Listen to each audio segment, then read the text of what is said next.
reason why we chose the year 1886 is because of everything that happened before, but also what's going to happen after. Life changed from the Industrial Revolution in 1848 all the way through really to the First World War. The Victorian era, the city itself, the booming Industrial Revolution, you're kind of on the cusp of the modern era. At the same time, you sort of have this like lingering sense of mysticism. We definitely drew from a lot of that stuff.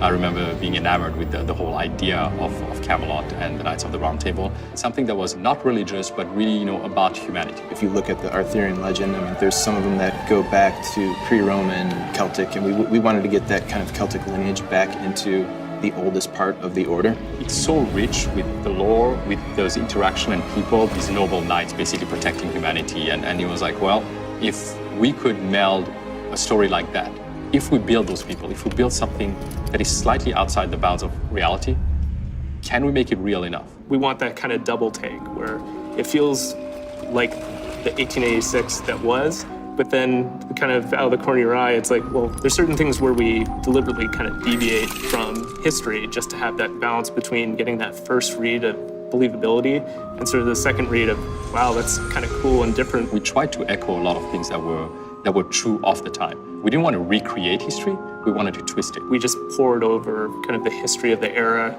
maps, the layout of London. Understanding the city, understanding really how it was laid out. We went to London with 20 people, location scouting and shooting extensive amounts of photos. If you hadn't been there, you have to go there to understand what life is like, what it feels like to walk in the streets, because a lot of it still exists. There's so much history. You can kind of see the layers of time and the layers of architecture built on top of each other, even at that time. We poured over period costumes and did photo shoots, not only capturing all the intricate details of the costumes, but also how people moved in them. A lot of European militaries at that time, they had these just a lot of craftsmanship, a lot of symbols and patches, and a lot of embroidery.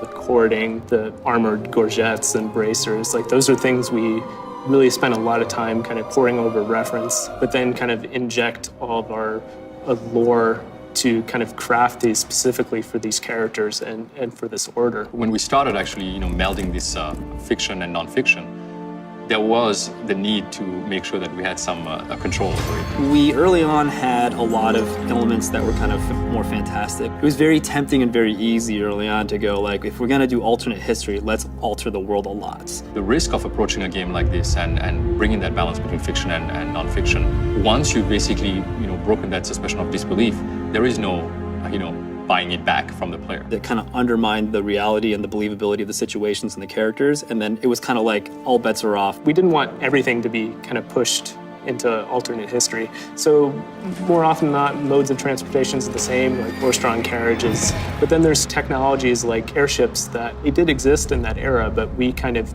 pushed them ahead in the time frame. We brought in things that were potentially, 2-3 decades ahead of its time, brought them back into the 1886 era.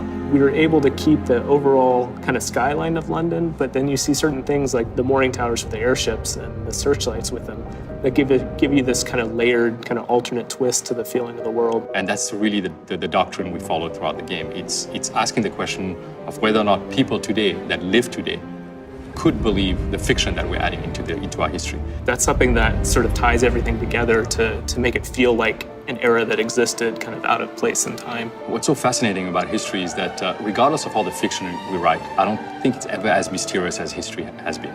You can go back and read books about events that have happened in the past, and they're really never 100% true. There's always something that actually is slightly off. That gave us so much ammunition basically to build this IP and building a narrative and making this game feel like you're actually living through it. We wanted people to understand how it was to live in that world and to experience the differences in our history firsthand through the eyes of somebody who has seen that history as well.